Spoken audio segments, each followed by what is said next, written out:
बहुत समय पहले एक सुंदर राज्य में एक बहुत सुंदर रानी रहती थी। रानी का विवाह राजा वीरेंद्र से हुआ था। वीरेंद्र एक न्यायप्रिय और परिपक्व राजा था, लेकिन वह रानी को वह प्रेम नहीं दे पाया जिसकी वह आकांक्षा करती। रानी को कभी महसूस नहीं हुआ कि राजा ने उसके लिए कभी प्रेम या स्नेह जताया। समय के साथ रानी की हृदय की प्यास बढ़ने लगी। वह अक्सर महल के बगीचे में अकेली बैठी रहती, अपने अंदर के शून्य को महसूस करते हुए। कभी वह फूलों के बीच बैठकर उनकी महक में खो जाती, कभी बगीचे में उगते हुए पेड़ों की छांव में खुद को तलाशने की कोशिश करती। एक रात जब पूरा महल और राज्य सो रहा था, रानी बगीचे में बैठी थी। रात का अंधेरा और बगीचे की सिहरन ने उसे एक अजीब सा खौफ भी दिया था, पर फिर भी वह वहीं बैठी रही। तभी एक अजीब सी आहट आई। पहले तो उसने उसे नजरअंदाज किया, लेकिन फिर वह आवाज बढ़ने लगी। वह धीरे धीरे घबराई और उस दिशा में देखने लगी जहाँ से आवाज आ रही थी। अचानक बगीचे के अंधेरे में एक बूढ़ा साधु दिखाई दिया। उसकी लंबी सफेद दाढ़ी, झूलते हुए बाल और उसकी आंखों में गहरी बुझी हुई आग उसे और भी डरावना बना रहे थे। साधु की चाल धीमी थी, लेकिन उसमें एक अपूर्व प्रकार की शक्ति थी जो रानी को आकर्षित कर रही थी। साधु रानी के पास पहुंचते हुए बोला, हे रानी, तुम प्रेम की भूखी हो। तुम्हारा दिल खाली है। तुम्हारे जीवन में कोई ऐसा नहीं है जो तुम्हें वह प्रेम दे सके जिसकी तुम तलाश कर रही हो। रानी चौंकी। उसने सोचा कि साधु उसकी मानसिक अवस्था को किस तरह जान सका। तुम कौन हो? रानी ने कहा। साधु मुस्कुराया और धीरे से बोला, मैं काल भैरव हूँ। मैं उन मनुष्यों को देखता हूँ जो प्रेम के साथ जीने का प्रयत्न करते हैं, लेकिन उनके अंदर की प्यास कभी बुझती नहीं, तुम्हारी तरह। रानी की आंखें फैल गईं। ये साधु एक दुष्ट साधु था जिसे उसकी तंत्र विद्या और काले जादू के लिए जाना जाता था। उसने कभी किसी को भी जीवन में प्रेम का अनुभव नहीं होने दिया। वह केवल बदले की आग में जल रहा था। रानी ने हिम्मत जुटाते हुए कहा, तुम यहाँ क्या कर रहे हो? क्या तुम्हारा लक्ष्य महल में आकर विनाश फैलाना है? साधु ने एक गहरी सांस ली और रानी की आंखों में देखा। नहीं रानी, मेरा लक्ष्य कुछ और है। मैं बदला लेने आया हूँ, पर तुमसे नहीं। तुम एक औरत हो जो प्रेम की तलाश में है। तुम्हारी प्यास को बुझाने के लिए मैं तुम्हारी मदद कर सकता हूँ। रानी का मन आश्चर्य से भर गया। वह सोची, क्या यह साधु सच में मेरी मदद कर सकता है? उसने साधु से पूछा, कैसे? साधु ने रानी को एक शांति से उत्तर दिया, तुम्हारा दिल भरा हुआ है, लेकिन वह प्रेम से नहीं बल्कि उम्मीदों और आस्थाओं से भर चुका है। तुम्हारे पास सब कुछ है, लेकिन फिर भी तुम अकेली हो। मैं तुम्हें वह प्रेम दे सकता हूँ जो तुम्हारे जीवन में कभी नहीं आया। रानी ने चुपचाप उसकी बातों को सुना। वह इस साधु के बारे में और जानने को उत्सुक थी, लेकिन उसने इस बारे में कोई प्रतिक्रिया नहीं दी। रानी विशालक्षी ने अपनी पहली मुलाकात के बाद से साधु काल भैरव के साथ समय बिताना शुरू किया था। हर दिन वह बगीचे में या महल के शांत हिस्सों में साधु के साथ बैठती, उससे अपनी आंतरिक उलझनों पर चर्चा करती और वह उसकी मदद से अपने हृदय के उस गहरे कोने तक पहुंचने की कोशिश करती जहां उसने कभी सच्चे प्रेम का अनुभव नहीं किया था। साधु ने रानी को अपने भीतर की दुनिया को समझने का तरीका सिखाया था, लेकिन रानी को यकीन नहीं हो रहा था कि वह सच में वह प्रेम पा सकती है जिसकी उसे हमेशा तलाश थी। साधु ने रानी को बताया, प्रेम केवल बाहर से नहीं आता रानी, यह भीतर से उत्पन्न होता है। यह तुम्हारी आत्मा का हिस्सा होता है। तुम्हारे दिल में एक बीज है और मैं उसे बोने आया हूँ, लेकिन तुम्हें उसे अपने भीतर महसूस करना होगा। रानी ने चुपचाप उसकी बातों को सुना, लेकिन उसकी आंखों में अब भी एक प्रकार की शंका थी। उसे यह समझ में आ रहा था कि साधु जो कह रहा था वह सच हो सकता है, लेकिन क्या वह अपने भीतर की सच्चाई को स्वीकार कर पाएगी? क्या वह अपने दिल की प्यास को इस रूप में समझ पाएगी? हर दिन के साथ रानी और साधु के रिश्ते में एक अनदेखा संबंध विकसित हो रहा था। रानी साधु के बिना किसी डर के अपनी भावनाओं और विचारों को साझा करती और साधु उसे आत्मज्ञान और प्रेम की गहरी बातें सिखाता। उसने रानी को यह भी समझाया कि वह प्रेम का अनुभव तभी कर सकती है जब वह अपने भीतर के डर और संकोच को छोड़ दे। प्रेम का अनुभव करना कठिन नहीं है रानी, साधु ने एक दिन कहा। यह केवल तुम्हारे भीतर की रुकावटों को खत्म करने की बात है। तुम्हारे भीतर जो प्रेम का बीज है वह तभी अंकुरित होगा जब तुम खुद से अपनी असलियत से प्यार करना शुरू करोगी। रानी ने धीरे धीरे साधु की बातों को समझना शुरू की।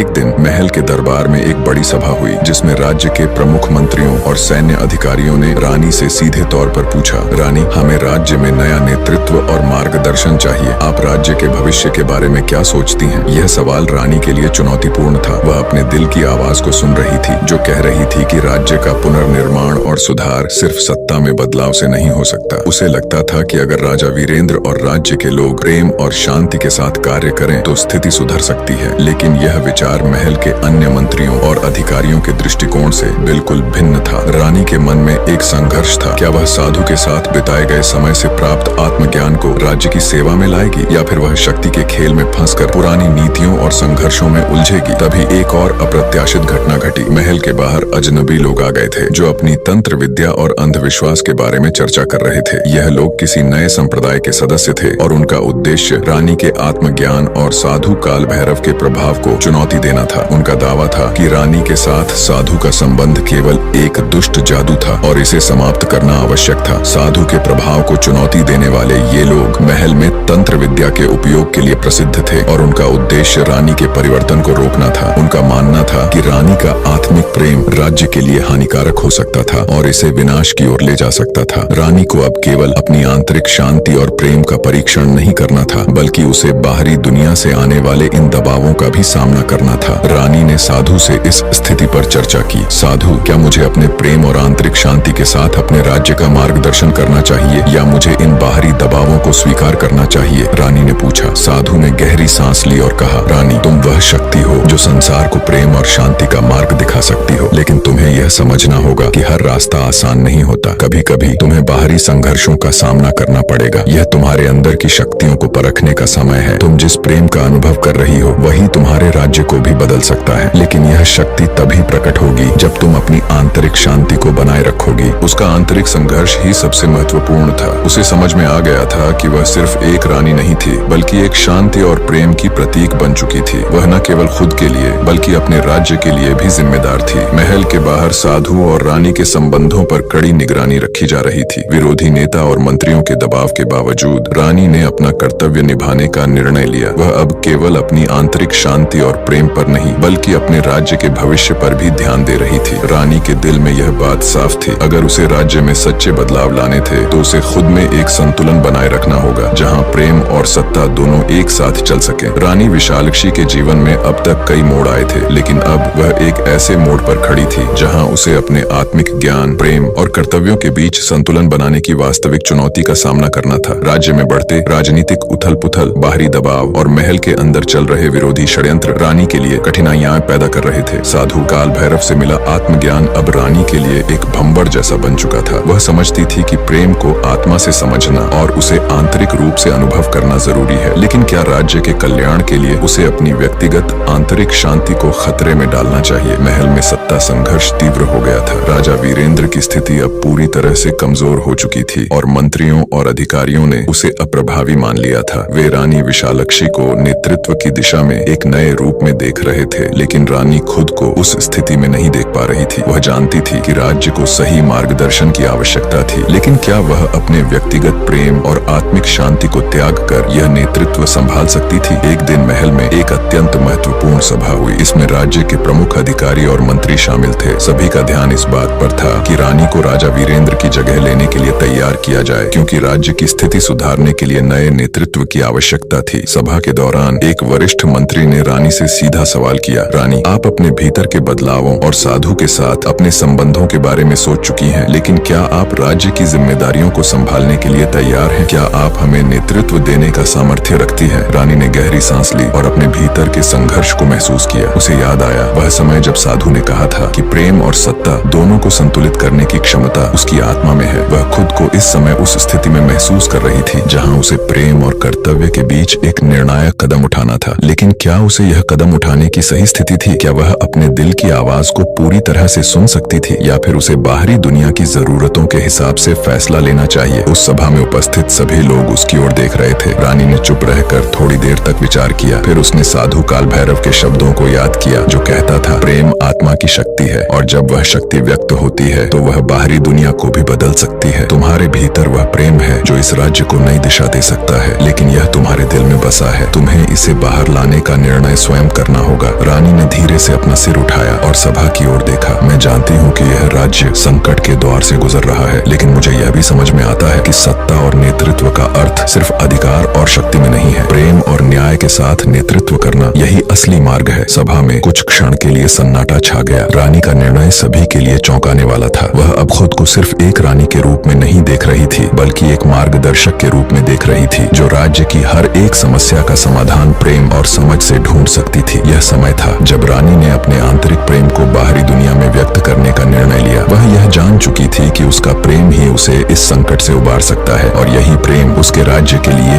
एक नई शुरुआत का कारण बनेगा। साधु काल भैरव से मिली शिक्षा अब रानी के जीवन का हिस्सा बन चुकी थी। वह जानती थी कि प्रेम केवल उसके दिल की गहराई में नहीं, बल्कि राज्य की हर नागरिक की जिंदगी में भी उतारा जा सकता है। यही सच्चा नेतृत्व था, एक ऐसा नेतृत्व जो अपने नागरिकों के दिलों में प्रेम और शांति की भावना उत्पन्न कर सके। रानी ने उस दिन सभा के सभी मंत्रियों और अधिकारियों को विश्वास दिलाया कि वह राज्य का मार्गदर्शन उस प्रेम और न्याय के साथ करेगी जो उसकी आत्मा में निवास करता है। वह जानती थी कि यह रास्ता कठिन हो सकता है, लेकिन वह तय कर चुकी थी कि अब वह केवल बाहरी दुनिया से नहीं बल्कि अपने भीतर से आ रही शक्ति से राज करेगी।